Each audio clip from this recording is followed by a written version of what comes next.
जय श्री राम, जय श्री महाकाल। साप्ताहिक मार्केट अपडेट में एक बार फिर आप सबका बहुत बहुत स्वागत है। बड़ी खबरें तो हैं, और क्या ये मार्केट के लिए बहुत ही चिंताजनक बात है? बिल्कुल है। क्या इससे मार्केट क्रैश हो सकता है? बिल्कुल नहीं। बट क्या इंडियन मार्केट में बहुत ज़्यादा इंपैक्ट पड़ेगा? बिल्कुल नहीं। गोल्ड सिल्वर पे बहुत ज़्यादा इंपैक्ट पड़ेगा? बिल्कुल।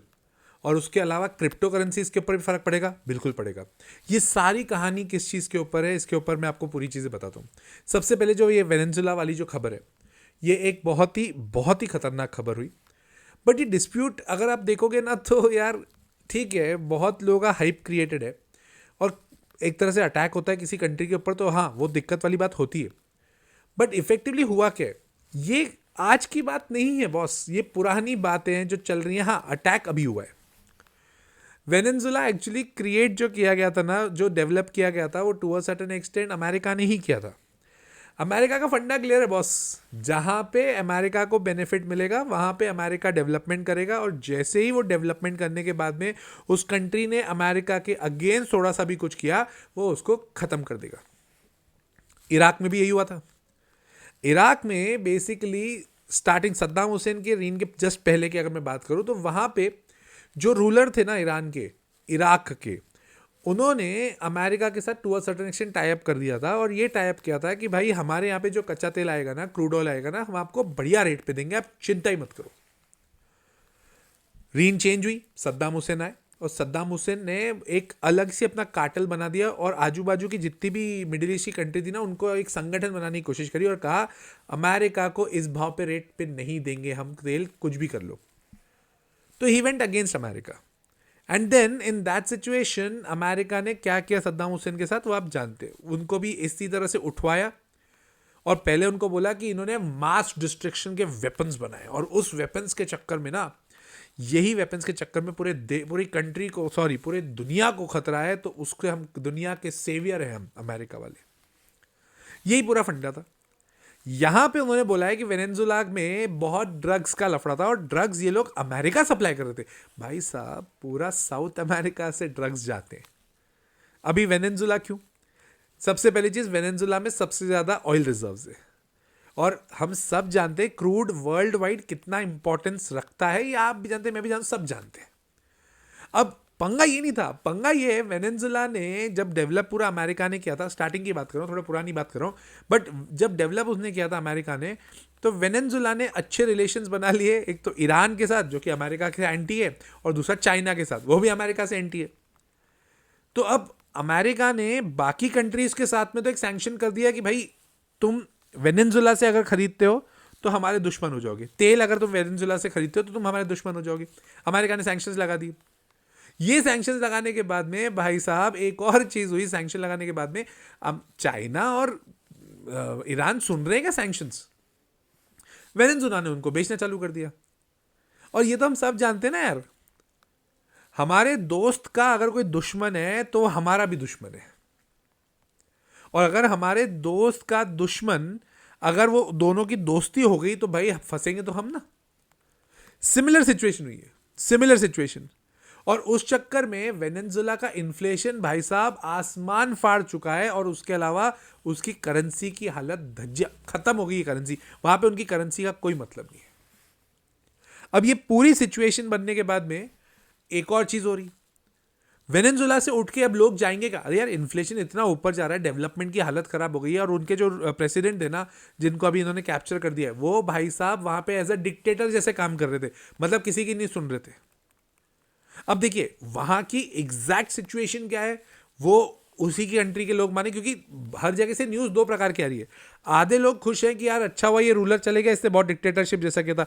आधे लोग बोल रहे हैं कि यार इन्होंने हमको डिस्टर्ब कर दिया। तो ऑल टुगेदर सोशल मीडिया का नैरेटिव क्या बनता है, वो एक अलग सिचुएशन बन गई। कंट्री की धज्जियां उड़ने वाली है, ये क्लियर है, हालत टाइट होने वाली है, ये भी क्लियर है।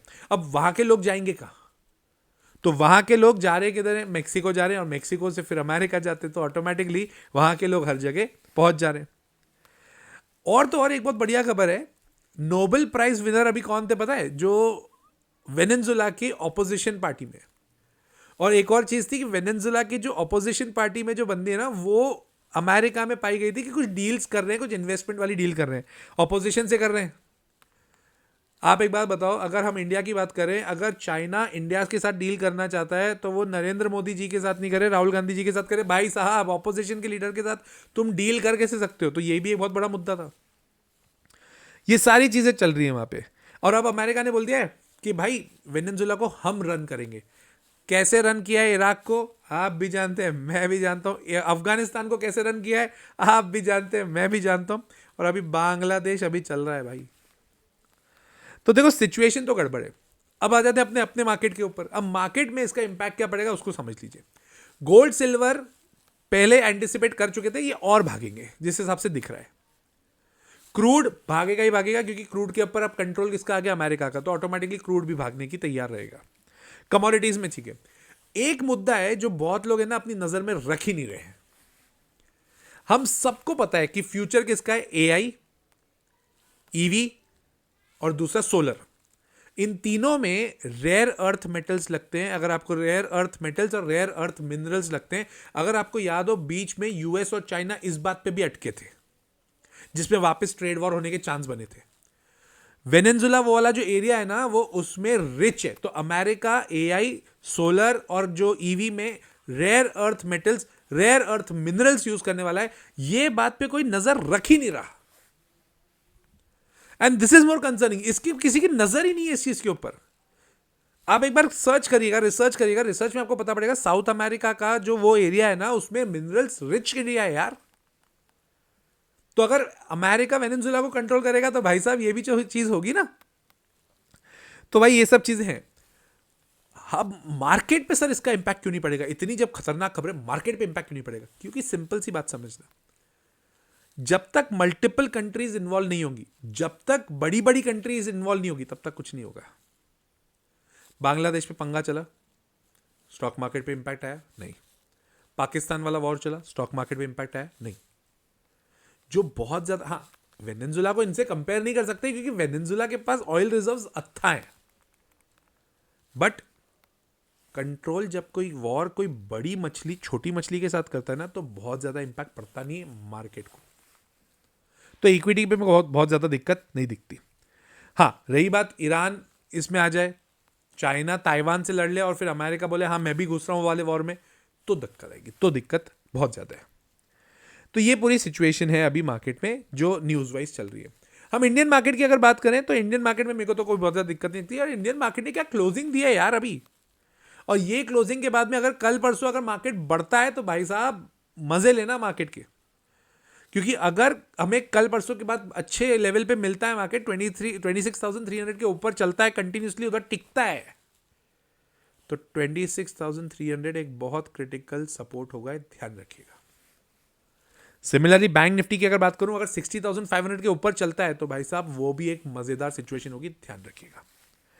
अभी इस हफ्ते मार्केट ने जो क्लोजिंग दी है ना, उसमें आपको सब चीजें बस ये चाहिए कि थोड़ा सा टिके रहे, थोड़ा सा ऊपर चलते रहे, बस रुक जाओ। और अगर रुक गए तो इंडियन मार्केट में ब्रेकआउट तय है, बट रुकना जरूरी है।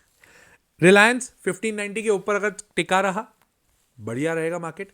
एसबीआई 1000 के ऊपर टिका रहा, मजा आ जाएगा। एचडीएफसी ने अभी तक ब्रेकआउट नहीं दिया है, 1020 के ऊपर जब तक नहीं टिकेगा तब तक मजा नहीं आएगा। टीसीएस के 11th को आने वाले हैं रिजल्ट, तो ध्यान रखिएगा, ठीक है। एनबीसीसी बढ़िया चल रहा है, 130 के ऊपर जब तक चल रहा है चलने दो, मजेदार है, कोई दिक्कत की बात नहीं है। सीडीएसएल का सपोर्ट 1400 है, जो पहले था वो अभी भी है। जियो फाइनेंशियल्स 285 का सपोर्ट है, जो पहले था वो अभी भी वही है। जोमैटो 200 जो पहले था वो अभी भी है, ठीक है ना। उसके अलावा अब आ जाते हैं हम लोग अमर अकबर एंथनी के ऊपर। बहुत दिन बाद हम बात कर रहे हैं इसके ऊपर, थोड़ा ब्रेकडाउन दिया था और अब वापस थोड़ी सी चलने की कोशिश कर रहे हैं दोनों तीनों। IRDA 140, PFC 340 and REC 360। जिन लोगों ने पीएफसी वाले वीडियो को देख के अगर आपने बाइंग करी है, कॉन्ग्रेचुलेशन, अच्छा खासा पैसा कमाया, 15-20% आपका बन गया 2 हफ्ते में, मजे लो। उसका वैल्यूएशन बहुत अच्छा है, अभी भी अट्रैक्टिव है।